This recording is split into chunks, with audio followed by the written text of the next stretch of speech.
Well, good evening and welcome to the stream. Let's go ahead and see what we can get into. We're going to get into this Art Bell, Travis Walton interview, Hard to Find, with ultra radiation saturated beats.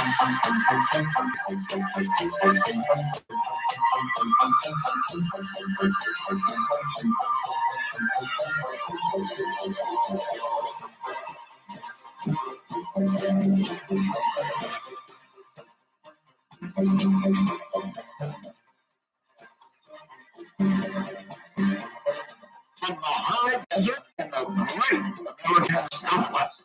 Oh, good evening, good morning, good afternoon, wherever you may be in the world. Every single inch of it covered one way or the other by this program, Midnight in the Desert. I'm Art Bell. Great to be here. I had a surprise for you tonight, but it got blown by social media. That's all right. My guest tonight in this is going to be Travis Walton. Abductee, not alleged abductee, as it says on Wiki, but abductee. The real deal, folks. Two rules for my show. No bad language. No bad language. And only one call per show. That's the rules. The thank yous are cellos for the great sound. It is astounding what this cellos here does. Keith Rowland, my webmaster, my producer, Heather Wade. I'll tell you more about her in a moment. All of you, of course, the BellGab website. Check them out yet. They're mean. Well, they think they're mean. Slightly lovable, mostly mean. You can handle it. People who love our bell. MidnightInDesert.com. All chat sites. And Stream Guys, of course, who get it all to you. LV.net, who gets it from here to Stream Guys. And then Peter Eberhardt, our sales guy. And you know, I've been forgetting Leo, our newsman, who does an incredible job, no question about it. All right, real quick, me in the news. Trump says Fox was mean to him. Mean. And I thought they were too, actually. A French search plane is lifting off, looking for more debris near Reunion. Nothing officially spotted as of yet. And then this item. Hi, Art, email. First, welcome back to the airwaves, podcast, late night radio and all that. Great to hear you again. This photo I took in the winter of 2007. I took it right after it snowed here in Everett, Washington. It was around midnight or so. My back deck looking northwest toward Port Gardner Bay, which is part of Puget Sound. There is a neighbor's house in the background, and there appears to be a ghost image, a pretty awful one, I might add, near the back edge of the deck, and it seems to be looking at me. Now, I didn't see it at the time of the photo, or the photo would not exist. I would have been heading indoors at a quick pace, locking the doors behind me. Hope you find it of interest. Boy, I sure do, Ron. Thank you very much. It's on artbell.com if you want to go up and take a look. This thing is creepy by any measure. One of the better either ghost photographs or creature photographs I've ever seen in my life. So artbell.com. All right, so in a moment, Travis Walton. I looked him up on Wiki. I've interviewed Travis probably 6 or 10 years ago or something. Travis, Wiki says, is an American logger who was allegedly, and I scratched that word out, who was abducted by a UFO on November 5th, 1975, after working with a logging crew in the Apache National Forest in Arizona. Walton could not be found, but in fact reappeared after a 5-day intensive search. The case received mainstream publicity, remains one of the best known instances of alien abduction. Again, I went right past alleged. UFO historian Jerome Clark writes that few abduction reports have generated as much controversy as the Walton case. It was made, into a movie, a very, very popular movie called Fire in the Sky. And prior to doing tonight's interview, I again watched Fire in the Sky with my wife, who was utterly freaked out, completely freaked out. And so I imagine she is sitting intently listening to this interview. So what's going to happen is, coming up in a moment, the real McCoy. That's what he is, the real McCoy, Travis Walton. Stay right where you are. These interviews are few and far between.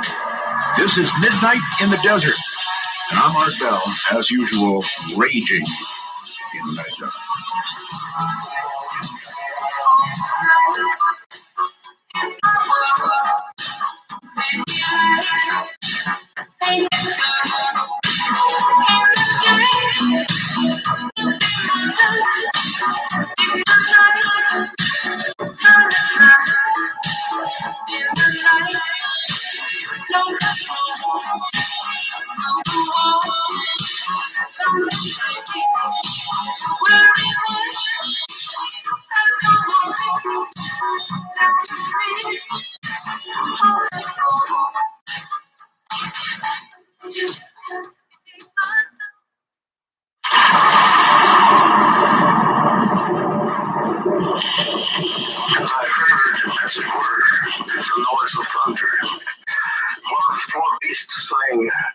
Come and see.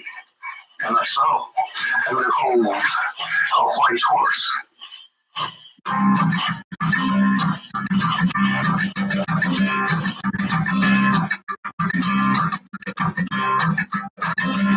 There's a man going round names, and he decides who's a free and who's a blank. Everybody will be treated all the same. There will be a golden letter reaching down.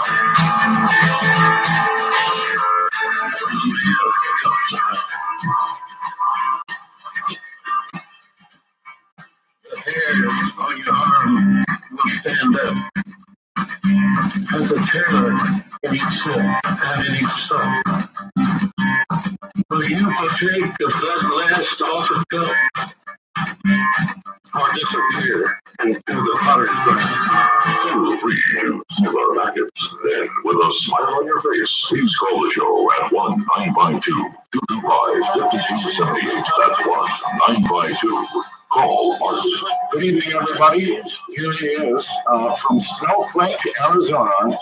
Actually, the place he always was, really. About 9.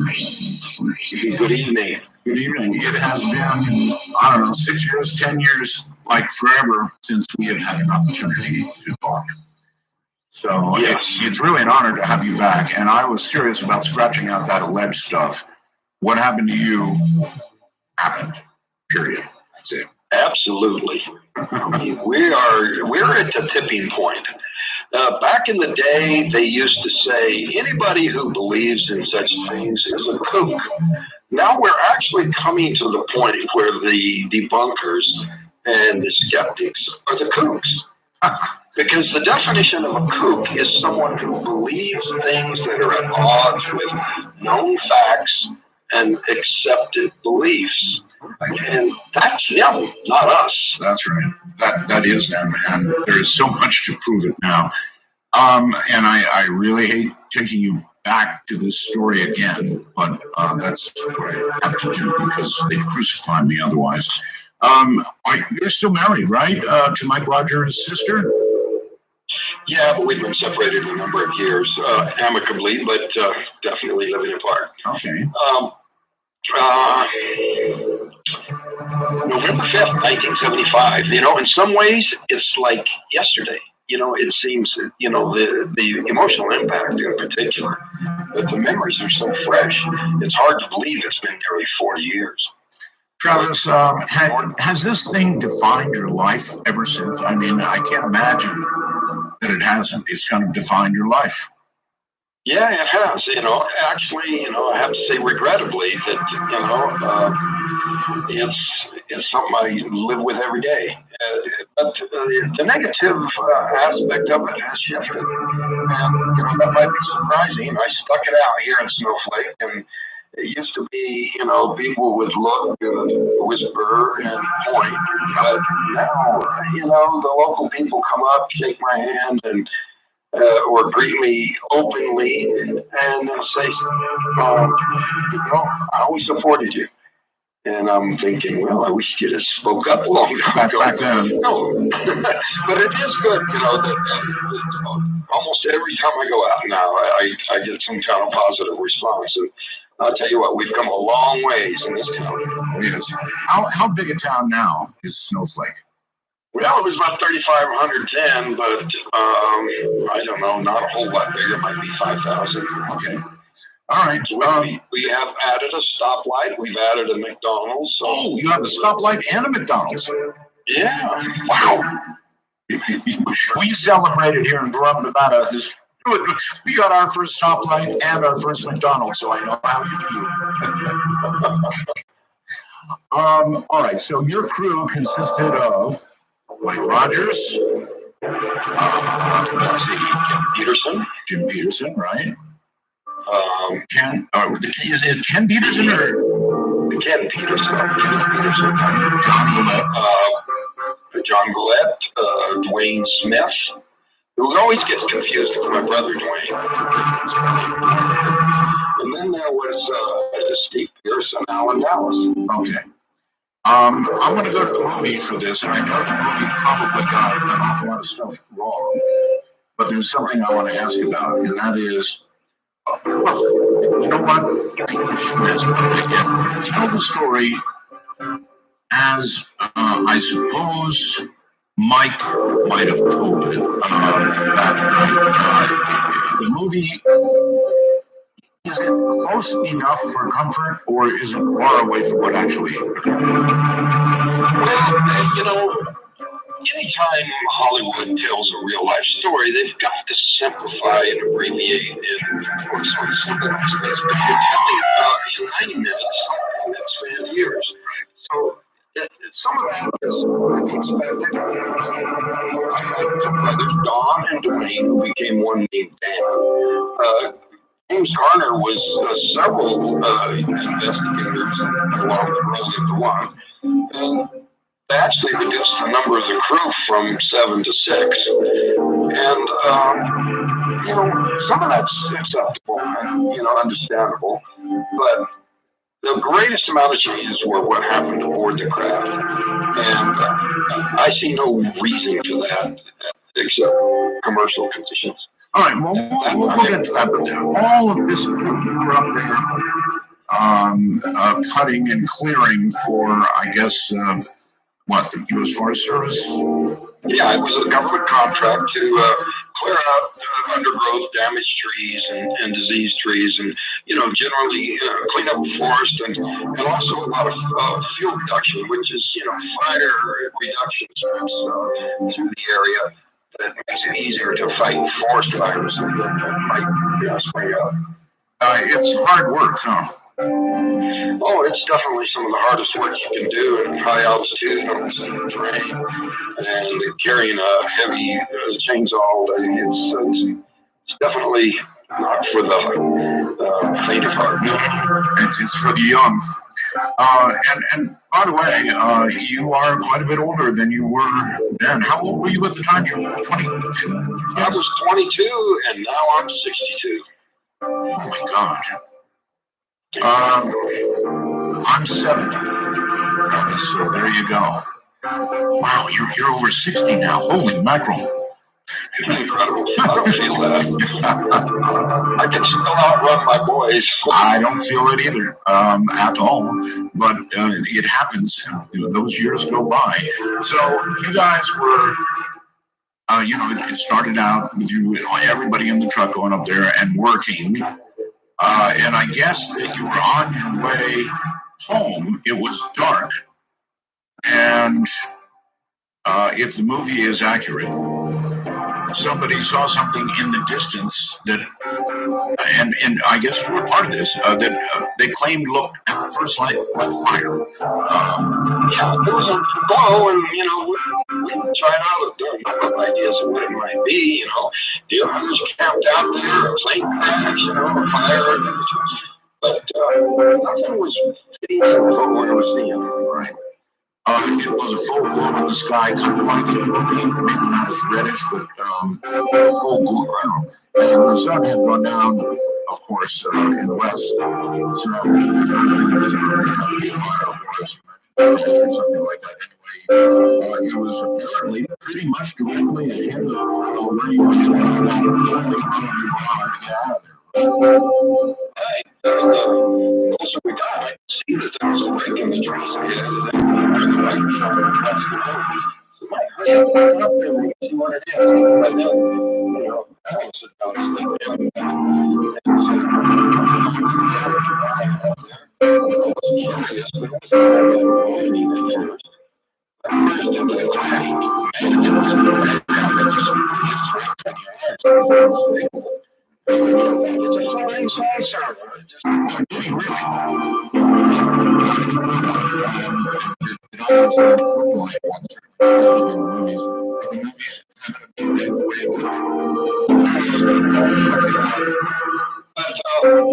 know, it's definitely not some little glowing point of light off of the desert like skeptics would say. This is less than 90 feet away. Almost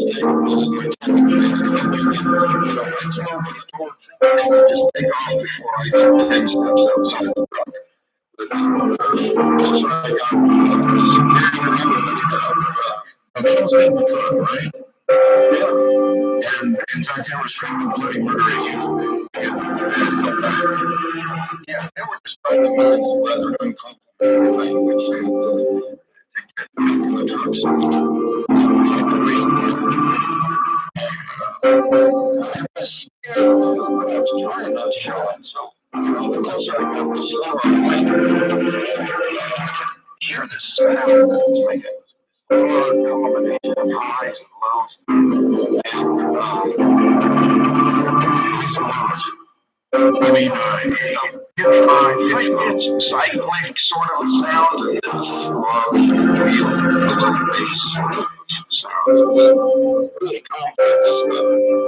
I haven't talked to the engineering school, but they were very interested in types of sound that I was hearing that would give clues about what might be driving this. But the closer I got, the scared I got, and so I ran up to it.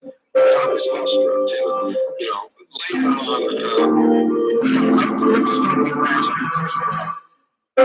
it's not your average person, Travis, that would get out of the truck and try to run under something like this. The average person would tell what guys in the truck did after something happened to you. They would take off like a bat out of hell. I mean that's scary. So can you remember in your mind what caused you to get out of the truck and try to get under this thing? well, that's what I was starting to say. I was deep on the hill. It looked like I was under outside control, but I was it was just an incredible awesome sight. And all of people agree with that. And it was just, wow. And plus the sound, there was something in the air, just this feeling, like it seemed like something was about to happen. And I think that there was something this electrical charge and what was making the hair rise on the back of my neck wasn't just fear. It was something kind of like a huge static charge or something. That's probably exactly what it was. You can get this feeling. I've been under 500,000 volt lines. You can get little shocks from touching like grass. You could feel that in your whole body. Something like that? Yeah.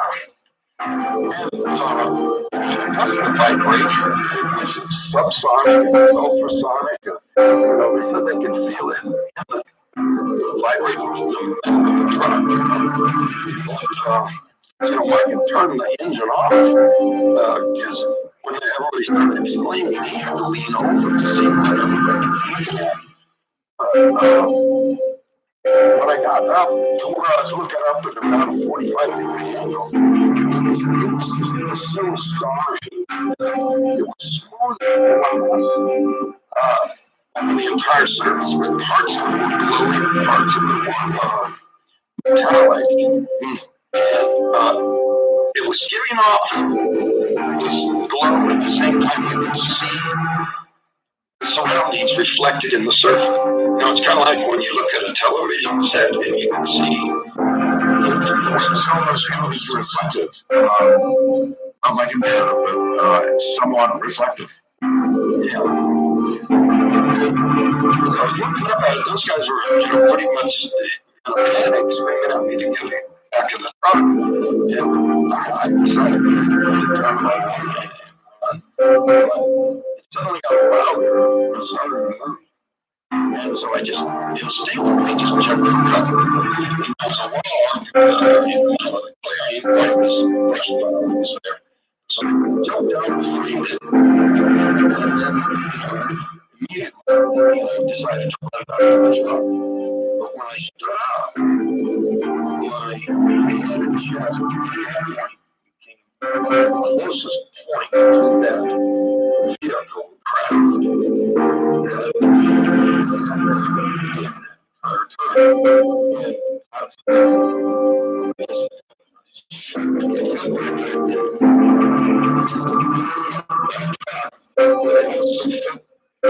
Like an electrical shock. So it's paralyzing.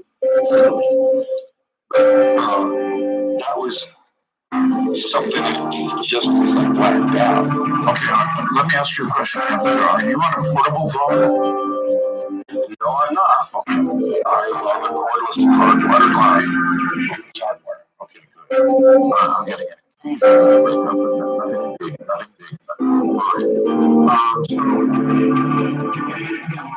Decided at the last minute, heck with this, I'm gonna run. Again, different than the movie, right? Because what they did in the movie was you got thrown by this thing.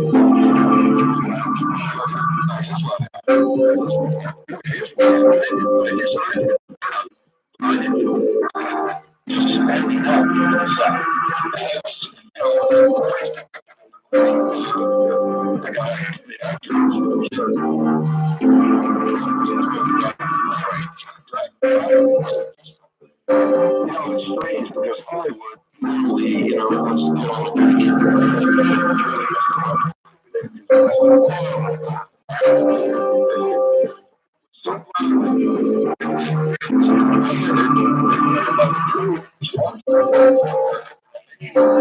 Landmines shocking me to the wow.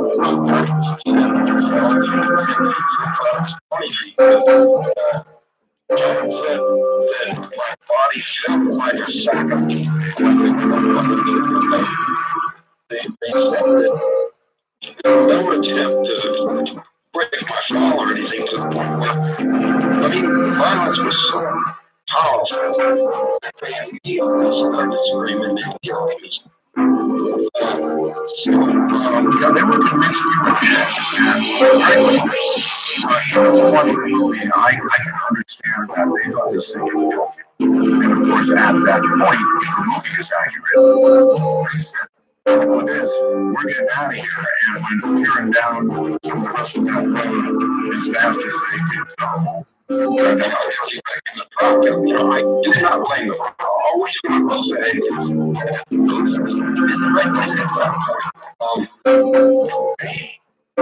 what was the point of risking everyone's life to save somebody they thought was already dead? Anybody that thinks that was cowardly has to, have the safety of the crew, and have, his responsibility. Which they argue about whether it actually disintegrated or incinerated me.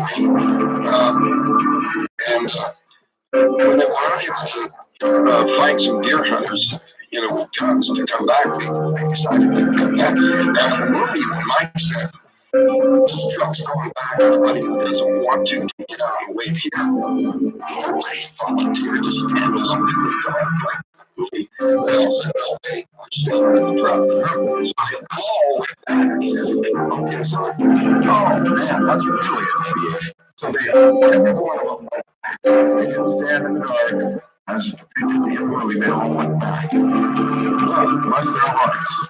I give them credit for that. Them took courage. Yeah, you know, like I was telling Steve today, courage is not the absence of fear. Courage is to keep going in the presence of fear.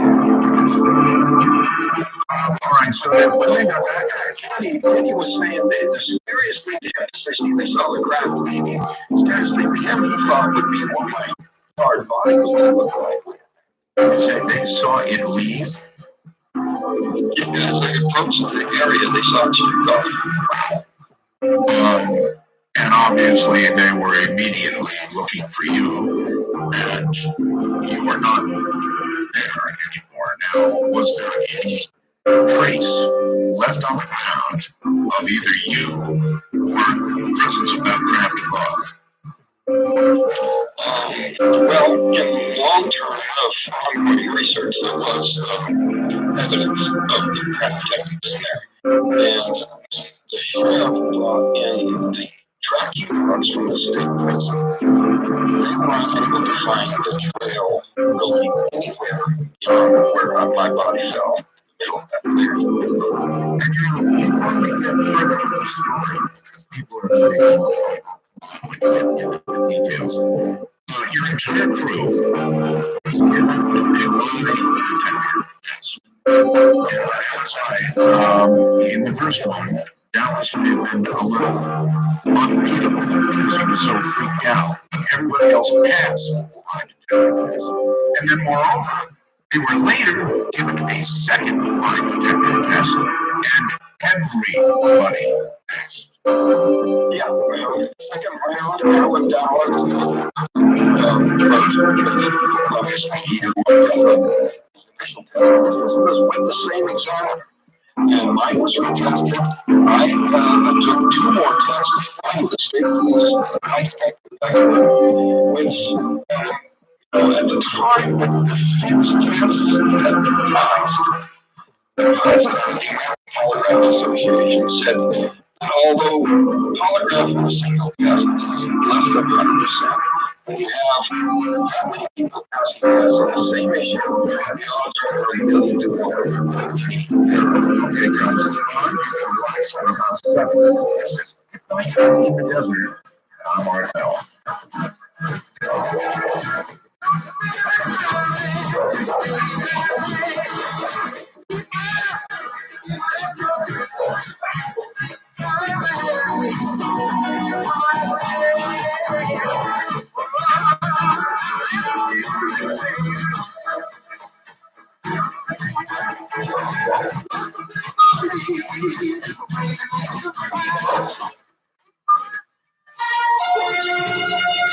Dark Matter News, I'm Leo Ashcraft. NASA's one-ton Curiosity rover landed on Mars 3 years ago this week. As the car-sized rover touched down on the Martian surface, it ushered in a new era of planetary exploration on Mars. But it was also the start of something else. Curiosity's sardonic Twitter alter ego, known as the Sarcastic Rover.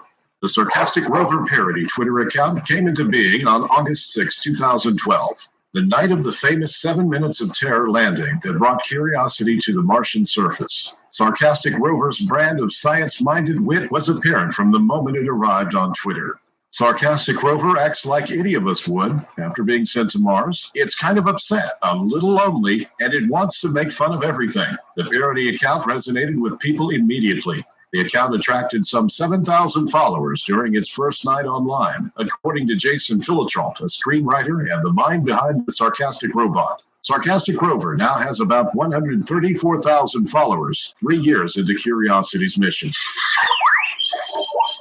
One of our listeners, Ron, ran across a photo from the winter of 2007 that he says he took right after it snowed there in Everett, Washington. He says it was around midnight or so, and the photo was taken on his back deck, which is looking northwest towards Fort Gardner Bay, which is part of the Puget Sound. You can just see the neighbor's house in the background. There appears to be a ghost image near the edge of the deck, and it seems to be looking at Ron. He says he didn't see it at the time the photo was snapped. Instead, Ron says he would be heading indoors at a quick pace and locking the door behind him. Take a look at the backyard ghost sent in from one of our listeners, Ron, at darkmatternews.com or artbell.com.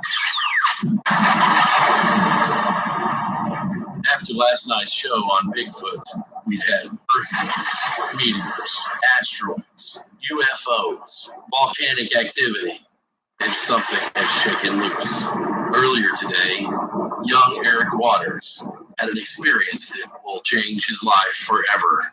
Today, Boone Man, trying to enjoy a little bit of time in the North Carolina mountains, had a run-in with Sasquatch. His little doggy was able to chase it away. Due to some licensing issues on YouTube, we were not able to get the audio or the video for this. I am going to attempt to reenact today's video. No, Yippee! No, Yippee! No, no! No, no! Oh, okay. Oh, we're safe.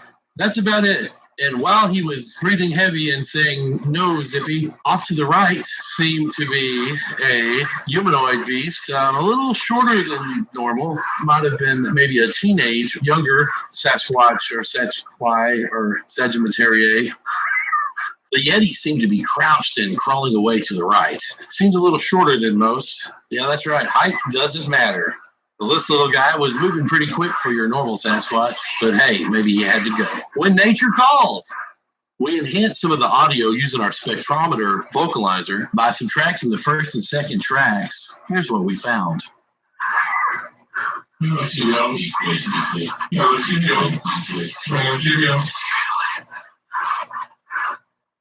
It continues to haunt me.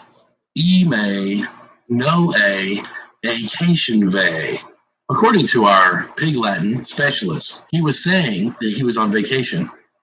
Eric's memory of this is corroded and polluted by the horrible smell. He said it was somewhere between a dead, rotting flesh and the sweet, pungent smell of a freshly sprayed skunk.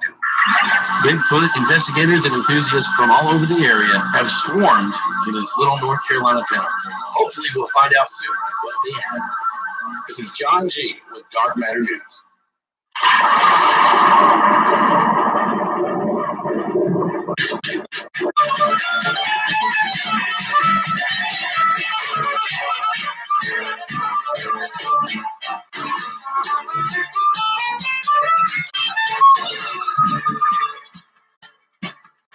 I went down to Georgia. He was looking for a soda steal. He was in a pack, or he was way behind. He was willing to make a deal. When he came across this young man, saw him a fiddle playing it hot. And the devil jumped up on a hickory stump and said, boy, let me tell you what. I guess you didn't know it, but I'm a fiddle player too. And if you care to take a dare, I'll make a bet with you. You play pretty good fiddle, boy. Give the devil his due. I bet a fiddle is gold against your soul, so think I'm better than you. To reach me out in the desert via Skype worldwide on a computer, please be sure to use a headphone mic and call MITD 51. That's MITD 51. All right, everybody.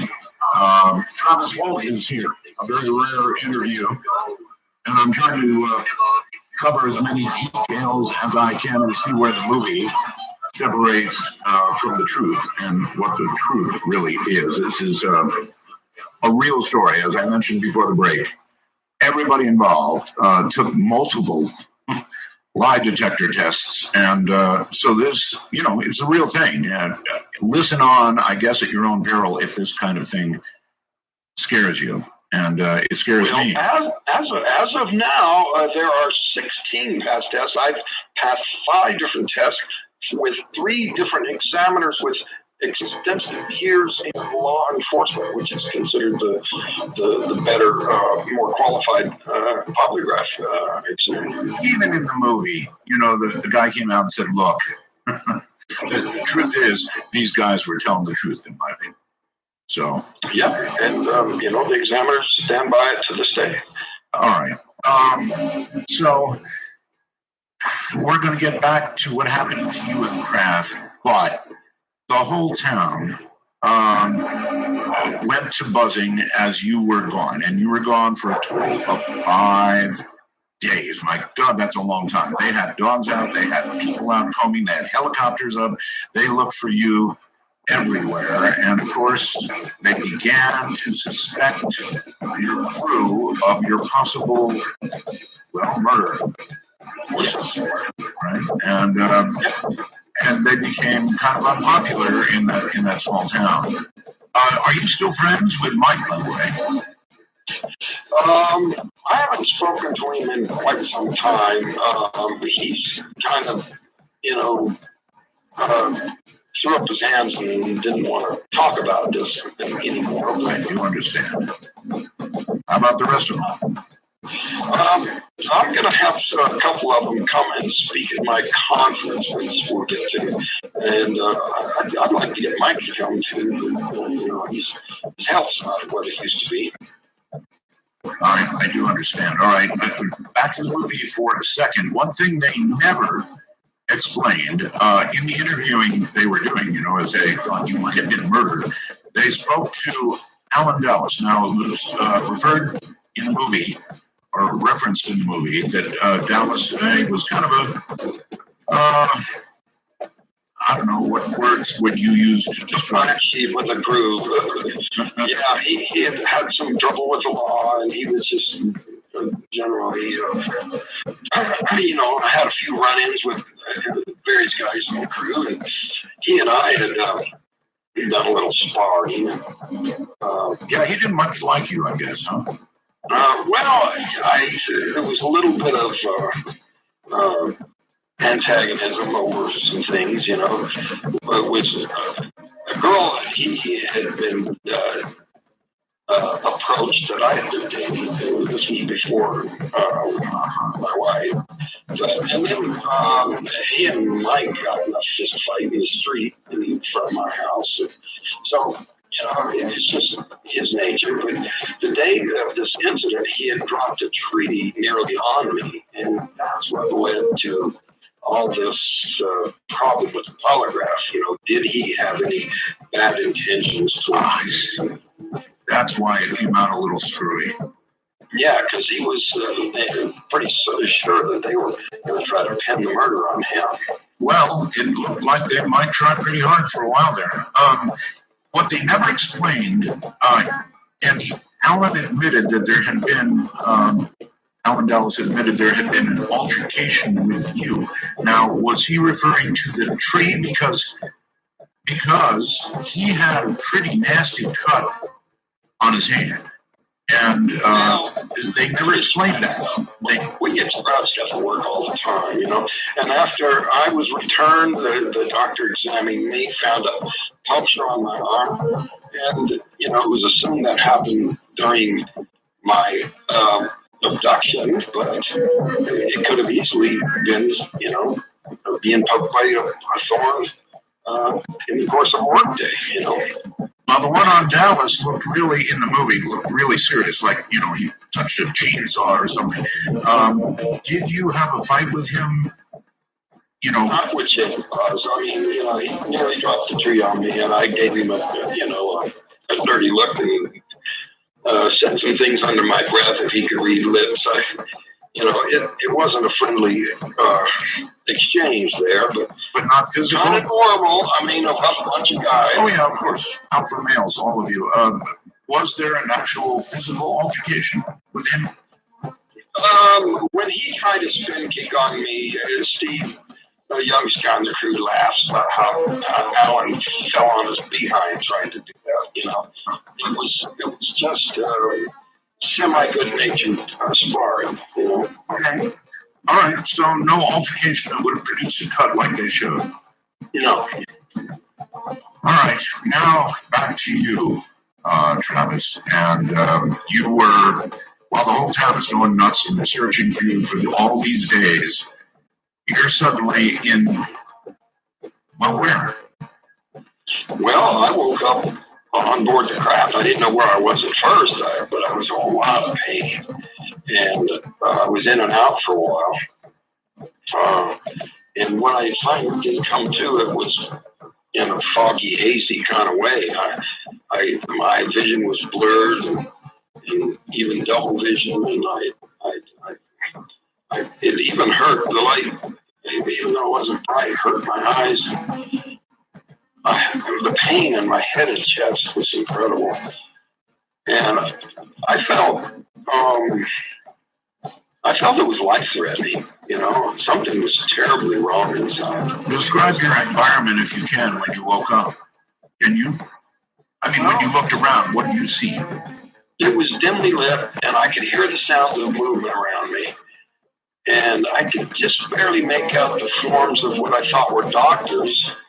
But then my vision cleared, and I could see these aliens standing close. It just completely freaked me out. I mean, I was already scared about the way I felt, but I just completely lost my mind with fear.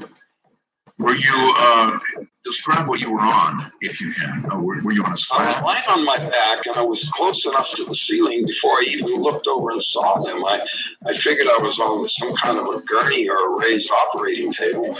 And I thought, you know, that I'd been hurt somehow and taken to the hospital. Then when I finally focused on what I thought were medical people, it was these aliens, and I just slipped out. Okay. And a lot of people think, oh, I would stay calm, ask good questions. Who thinks that? Not me. You know, but you have to understand that, you know, the pain I was feeling, the feeling of something mortally wrong inside, but moreover, the most important feeling was that I felt like I couldn't get enough air. The feeling of suffocation. There's a scene in the movie of a membrane. Yes. When the actor's laying on the table and the aliens are surrounding him, and he's struggling to scream through this membrane, struggling to breathe through it. That didn't actually happen, but I think in that case, it does a better job of explaining the source of my panic, or at least the chief source. But, you know, that feeling of suffocation combined with the feeling of weakness, like you can't move when you need to move quickly to get away. You know? So, you know, suddenly realizing where I was gave me a shock of adrenaline, enough a burst of strength to actually sort of lash out at them. It was, you know, pretty weak. And it was more of a push than a hit. And I rolled away in the opposite direction. This device they had lying across my chest fell off and hit the floor. But I just mainly kept my eyes on them as I backed away or stumbled backwards. And when I bumped up against this shelf behind me, I just looked real quick to see what I'd run into. And there was some things there, and I just grabbed the biggest thing there and started flailing in their direction. And that stopped their approach. All right. Two things to ask. One, the movie depicted a lack of gravity. You said something fell and hit the floor, so obviously there was some gravity. Yeah, there was gravity. There was no weightlessness. And actually, if anything, it might have been slightly heavy gravity. Really? To explain that feeling of weakness, although just a feeling of injury. I really think that whatever happened with that blast of energy from the craft, it did so much damage that when I came to at that point, whatever efforts had been made to revive me were not complete. All right. You described aliens very close to you, and of course, everybody would like to know. Forget the movie. What did were these creatures all similar, or can you describe? Yeah, they were very similar. Okay. And you do have to forget the movie because they changed them. The panic that the people at Paramount had was that these aliens had been in another production immediately prior to the production, the filming of Fire in the Sky, right. And they did not want anybody, seeing something that had been seen before, so they changed their appearance. But they were what's, back in then they didn't have the term grays. That's what people call these small, hairless, grayish-white beings with huge eyes. That is what you saw? Yeah. So that part of it, actually, there's a classic gray that you just described. Hairless, pretty small generally. Any idea how tall they were? Shorter than 4 feet, sure. So small. You know, I really don't use the term gray. I don't like that. I think that there's probably a number of similar species that are just being stuck under one name that really come from really different places. And I have a whole line of reasoning that tells me that that's the case. The variations in descriptions that you see, and also there are a number of species of animals on the earth that look very similar, but are completely genetically unrelated. They just look similar because they live in a similar environment. And that's what I think is the case with these. Whatever they are. Yeah. So you pushed one, I guess, pretty hard. Did he go reeling backward or what? Yeah, it was softer and lighter than I expected, but it fell back pretty easily. And it was probably partly because it was totally unexpected. I think they were trying to maintain control. And it took me many years to figure out that it was probably some kind of neurological impairment due to this blast of energy from that craft that actually worked against their normal method of being able to control humans, keep them in some kind of trance or in an unconscious state. And that's why when they came around and I started flailing at them, they stopped. They stared at me, and I felt that stare was so excruciating. That was my nightmares for months after the incident. That stare gave me this horrible feeling in my head. And in support of that was the EEG that I was given immediately afterwards that showed there was some kind of anomalous pattern that, I think is consistent with, some kind of burst of energy hitting me in the head. Did they ever get control of it? No, they were unable to get control of me, and I was thinking of fighting my way past them when they abruptly turned and left the room. They may have anticipated my move or just given up on. I mean, if the three of them combining their forces couldn't control me, they were going to have to go to Plan B of some kind. All right. Can you describe the room you were in? It was very small, dimly lit, cramped. Not at all like depicted in the movie. It was not organic looking. It was not cluttered. Very featureless metallic surfaces. I saw no writing or symbols. They may see in a broader spectrum of light than we do. And there may be something that you didn't see. Yeah. But anyway, they left and went down this passageway to the right. So I went out and went to the left, fearing that they would come back. Of course. Looking for a way out, just in a blind panic to just open the door and in my back of my mind thinking just drop to the ground, be back in the woods. Drop to the ground. I'm thinking that the craft was in the woods. That could have been acceleration that you were feeling that would make you feel heavier. At this point, you couldn't even really know if you were still in the atmosphere of the Earth or way past. Yeah, in hindsight, it would have been foolish to get a door open, but that was my goal. I was afraid because the passage was so narrow and so cramped and it turned so tightly that I couldn't see very far behind me to see if they were chasing me, and I couldn't see very far ahead of me to what was I, coming to. Actually, I can see why you would think that. You might even think that you were still hovering not all that far above the forest floor. So, yeah, of course, that makes sense. That you would look So like I went into this room where there were other doors leading out of it, which later piecing together the floor plan wouldn't have led to the outside, but I thought at that point that was my best bet of escaping this place. Makes sense to me. And so I pushed buttons and things trying to open the door and unsuccessfully. And it did cause this star pattern projection to move at one point. What do you mean? And there was this room was darkened and had points of light. Now, whether it was a planetarium-like projection or some viewing method where it was actually at in real time, I don't know. But, it was very disorienting to have this pattern move. Isn't that interesting? I don't recall hearing this before. It might have been, like just a map that was moving. But when your sole points of reference or these points of light is I was already unsteady on my feet. So I decided to quit messing with that.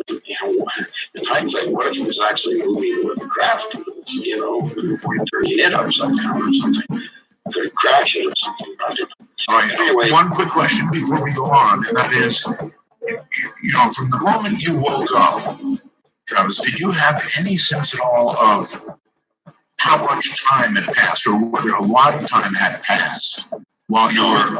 No idea. No idea. My initial impression was, since this was the first thing I was remembering since, turning to run away, I thought it was immediately afterwards, but in hindsight, it could have been a day or two, or who knows how long afterwards, and also very far away.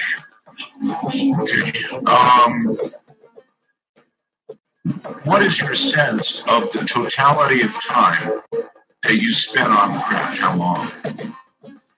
Well, the conscious memory that I had upon return, it was a very brief period of time. I figured it was less than an hour. But obviously 5 days and 6 hours.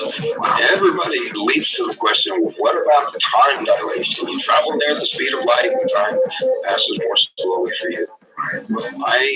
The thing that refused that was when I told my brother, said something immediately upon being recovered. Something he said about my mom worrying these days, he could tell that I thought it was still the same night. Wow. And he said, Travis, you've been gone 5 days. Feel your face. And I had a 5-day growth of beard.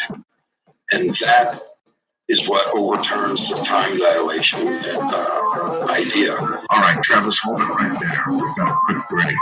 Travis Walton is my guest. I'm Art Bell, and this is Midnight in the Desert. Stay right where you are.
Want to take a ride from the high desert and the great American Southwest?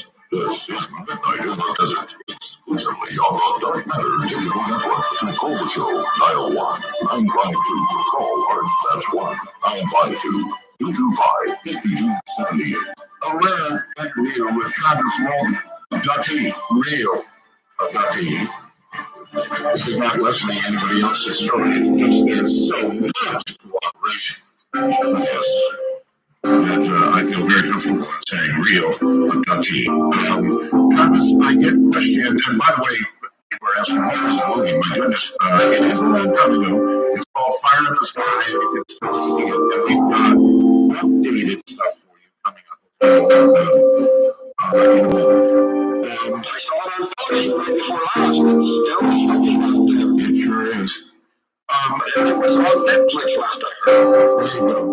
Joe wants to know what the device, the medical device you thought it was. What does that look like going on you?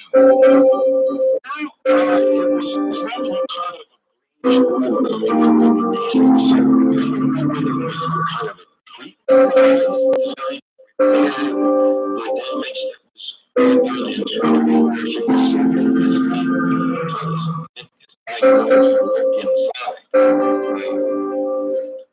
But I definitely think the gaining consciousness was unexpected and actually kind of changed their efforts to reality. For many years I thought that, I was thinking about different experiments or to torture me, but it was actually probably more about reviving me. Richard asked, did Travis get the feeling that the aliens didn't care whether you lived or died? In other words, did you feel they were caring for you, about you, or just for you? Richard's question is related to what I was just saying, that at the time, the complete lack of emotion, I didn't interpret it as hostility, but in total perspective, analyzing what happened, the way it fits into the medical tests afterwards, and how I was returned, it took me years to realize that it was probably more than an abduction that I got myself necessary. Leaving me there as the wagon You said you didn't feel as though you were more than about an hour in total had passed on board the craft.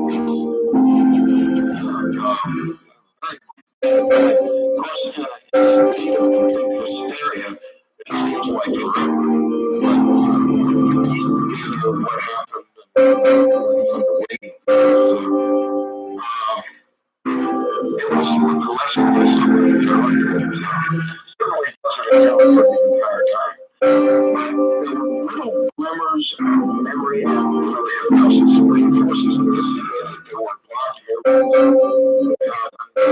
unable to recollect even after all this time. Part of what came out of the session. What did come out under the hypnosis session? What did you find out? Up to that point, I was so traumatized that I could hardly finish a sentence about it.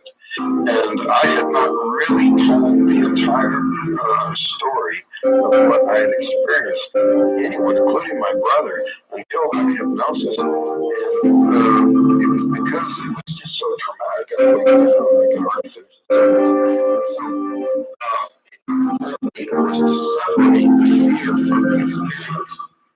Although the great deal of fear in what I was relating remaining, it was still enough to help it out. All right, so how did you get from the craft? I mean, you left them going down a hall or possibly something, and then what?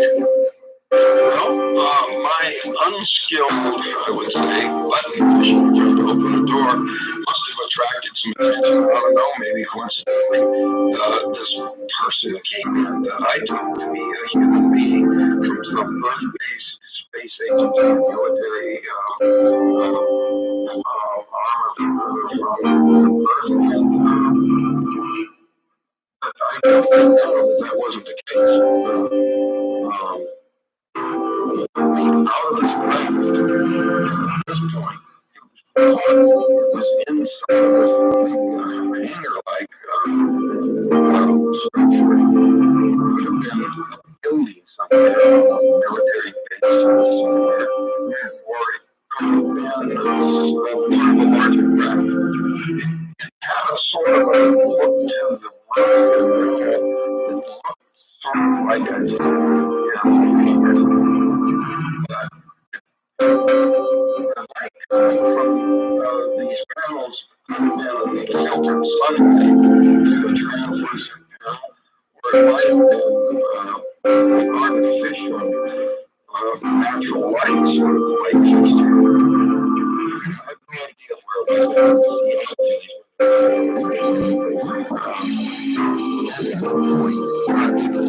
creatures communicate in any way, either verbally or telepathically.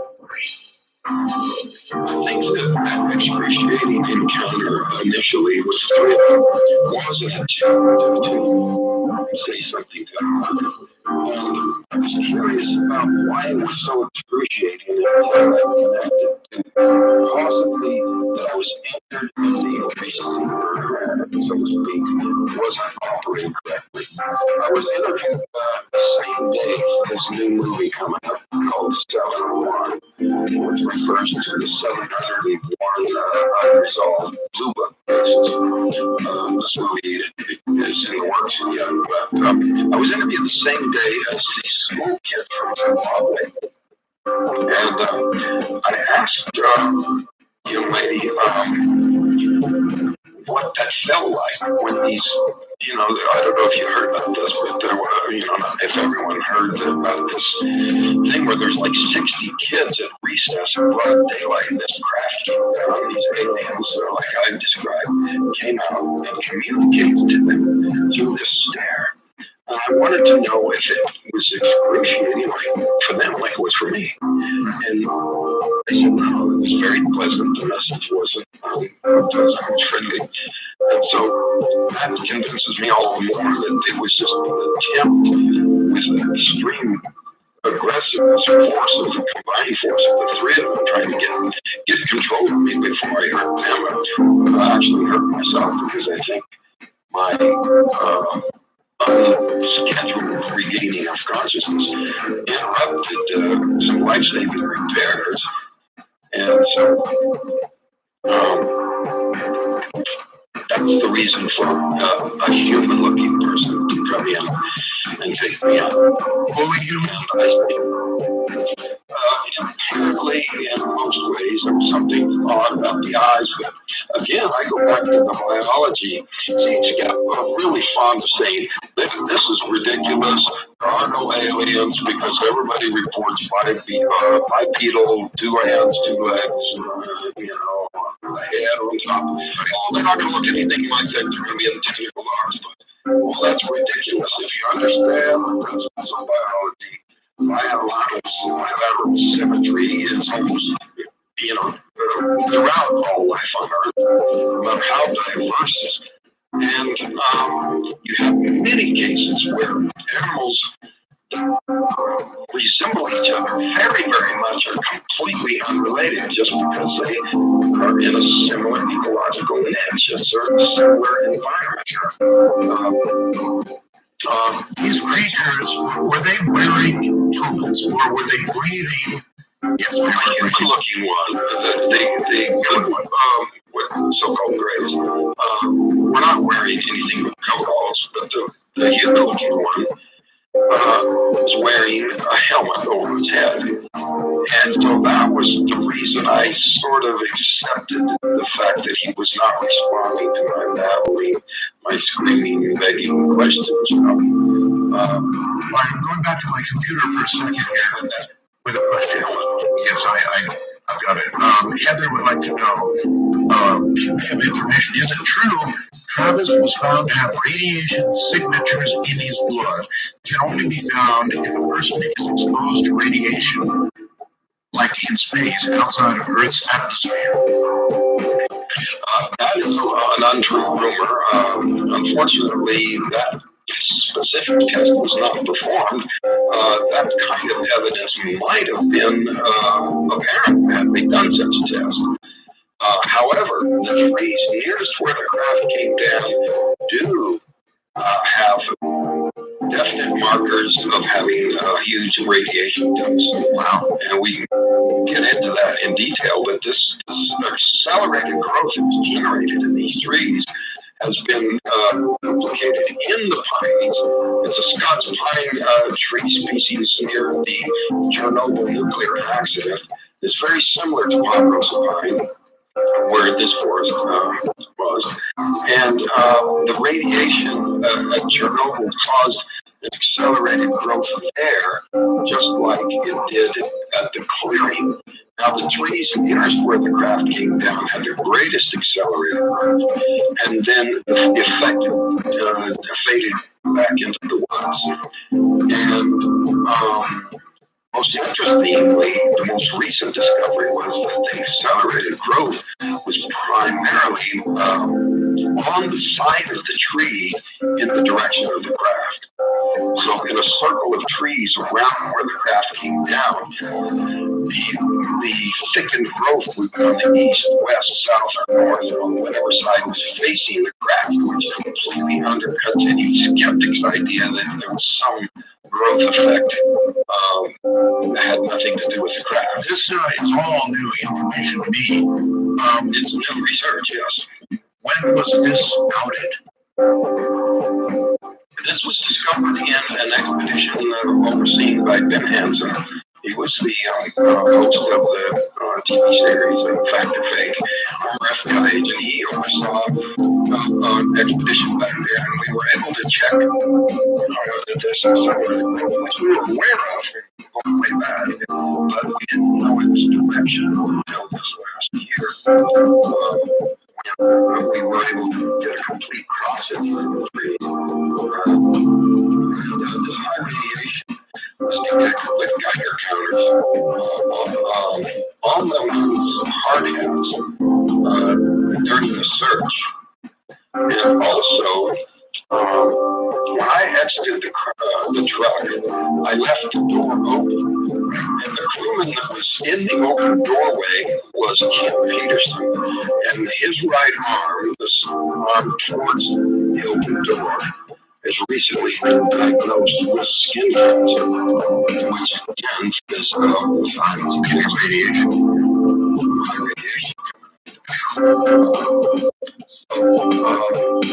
No, the blood test didn't reveal that, but unfortunately, this kind of test worked. Yes, indeed. Since the experience, have you noticed any changes in yourself? Psychic abilities, better understanding of yourself or anybody else or life itself? In other words, did it profoundly change you in some way? All of the trying really not to get into that stuff.